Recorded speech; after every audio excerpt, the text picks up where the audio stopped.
Thanks for having me. Thanks for putting this on, and I'm just excited to get going. We've been working hard just like everybody else in preseason here, and excited to get the season going with at least some scrimmages and some new blood as far as instead of playing each other, get some new blood in here and see where we're at.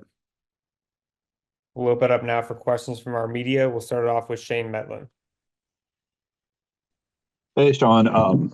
Kevin Pedersen was on here earlier talking a little bit about scheduling and, Keith Gill obviously wanting teams to win 70% of their games, things like that. You guys are going to be favored in a lot of your games, but you also have three top 10 teams on the schedule. Can you just kind of talk about, the mixing that challenge with your veteran group and also, trying to do the things that maybe help with the net and things like that?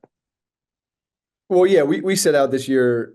I believe in this team, and I believe in the pieces we added and the people that we returned, and had the opportunity to add some of these. I mean, huge heavyweights, right? Notre Dame is a huge heavy. Texas is a huge heavyweight. NC State's a huge heavyweight.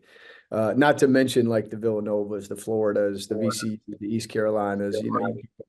Uh, but yeah, the mix is going to be a challenge. And what I'm really hoping for with our group is, being able to attack each challenge for what it is. And that's all about us versus, when it's somebody we're favored, at home, right? We're favored against, let's say St. Peter's, we're favored against them.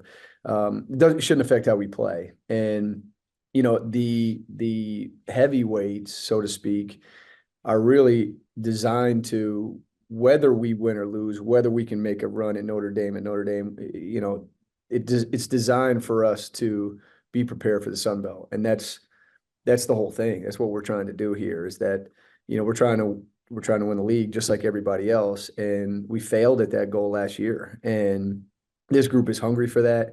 We designed the non-conference schedule to help prepare us for that. And so, you can't have 13 heavyweights. I don't think any team bounces back from that level of heavy hitters. But having a mixture was the goal, and I think we accomplished that goal. Hopefully we can win 70% of those games. And I listened to Coach Pedersen. He gave me a nice shout out too. Yeah.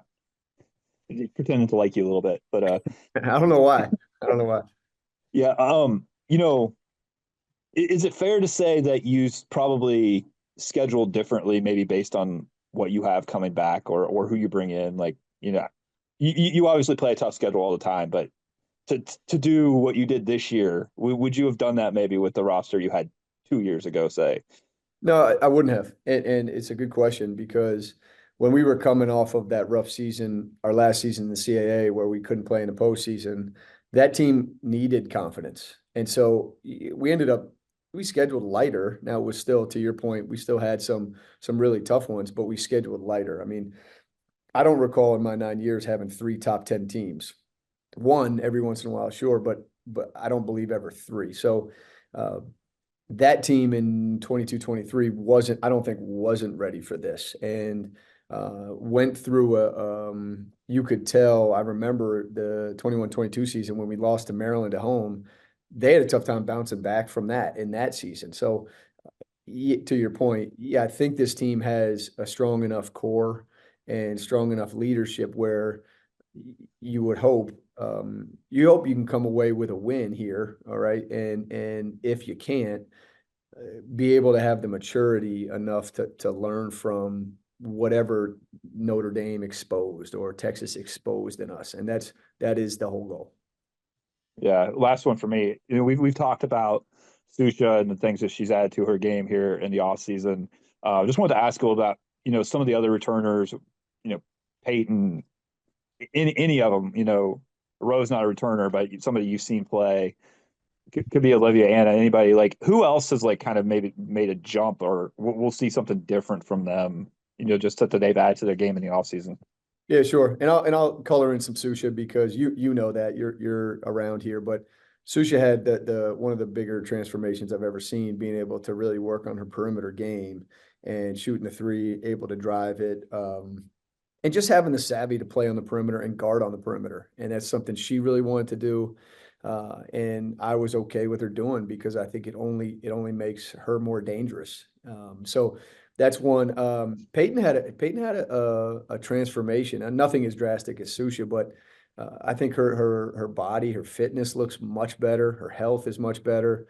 And, you know, as we've been gradually trying to get her more ball in her hands off the dribble stuff, and she has developed that. Now, not as drastic. You know, I didn't let Susha make a post move for 8 weeks in the summertime.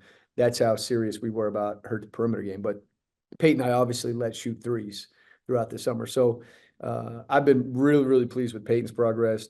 The sneaky one for me is Jamia Hazel and just her maturity. And, you know, we've had battles with that over the years.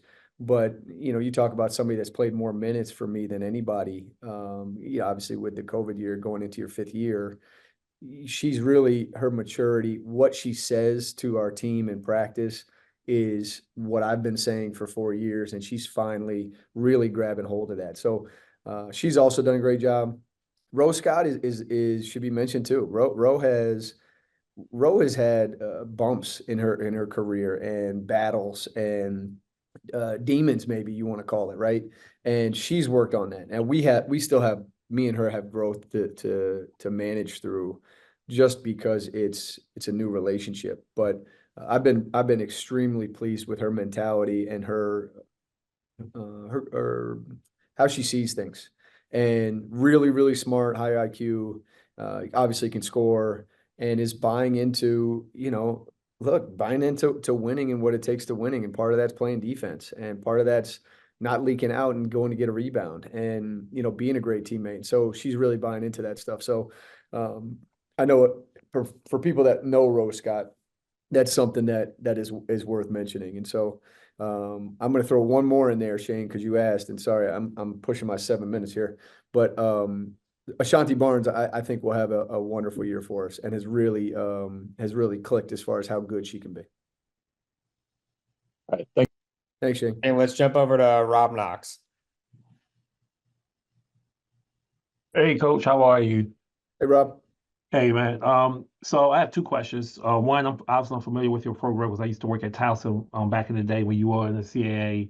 It's great to see the success that you all are continuing to have in the Sun Belt. One, what has enabled James Madison to continue to be successful as a women's basketball program throughout history with all these changes in college athletics? You all, for whatever reason, has always been the consistent, whether it's the coaches, whether it's the leagues, whether it's just the changing dynamics where we are right now with NIL and transfer portal. How have you guys continued to be among the nation's best? Well, I appreciate the compliment, Rob, because I think sustained success is the hardest thing to do in sports. And, it's certainly not me. Okay. It's our administration, right? And we've got a new AD, Matt Roan, who's done a great job coming in here and supporting us right away. Our assistant, our associate AD, Jen Phillips, has been hand in hand with me. But I give a lot of credit to the players and the coaches, right? You want to get players that come in here like Peyton McDaniel, Jamia Hazel, Anna Goodman, that have stuck with you for 5 years, right? That's to me, my personal vision of sustaining success, is being able to have freshmen develop and learn your language and learn your culture and believe in that culture, right? And even when recruits are coming in, in this fall, they'll tell you who they like and who they don't. And I think that you got to listen to them. And so this women's basketball program here has been obviously great for a long time. You're 4th all time in wins. And, that's because of the people. I just happen to have the whistle in my mouth right now. It's not, I'm a very, very small chunk of this whole thing. I mean, Kenny Brooks coming in after Sheila Mormon and eventually ousting a really, really good ODU program that was top 25 year after year. And Wendy Larry setting that bar, and then Kenny Brooks being able to come in here and raise the bar for us. So there's been a long history of it. And so to me, it's the people, but it's the leadership at JMU giving us the resources to do that. And my second question to you is, what does it mean to host a program like Texas? To actually get them to come to your campus and your facility. Well, much respect for Vic Schaefer for that, and Brenda Fries has done it. You know, we've done some home and homes with her. Mike Carey did it at West Virginia, but yeah, I mean, there was a lot of people that when I shared that with them, they were, you know, their jaw dropped a little bit being able to do that, and I think that's what helps in sports, right? In women's basketball, sure, but you know, having Tony Bennett bring his Virginia team to play our men's team a couple years ago and lost the game, but it's 8,500 at the game, and that's what I'm hoping for with Texas is that, yeah, can it be the highest level of entertainment for this place in this community? And so having a team that you know, I'm sure in Vic Schaefer's mind has the ability to win a national championship, having them here and being able to make a run at them is a huge opportunity and says a lot about his confidence, right? And his you know, ability to kind of do his part in growing the game too, and still be able to play these home and homes.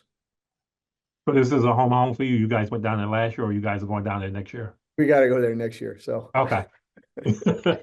how about I get a good dinner in Austin the night before that game?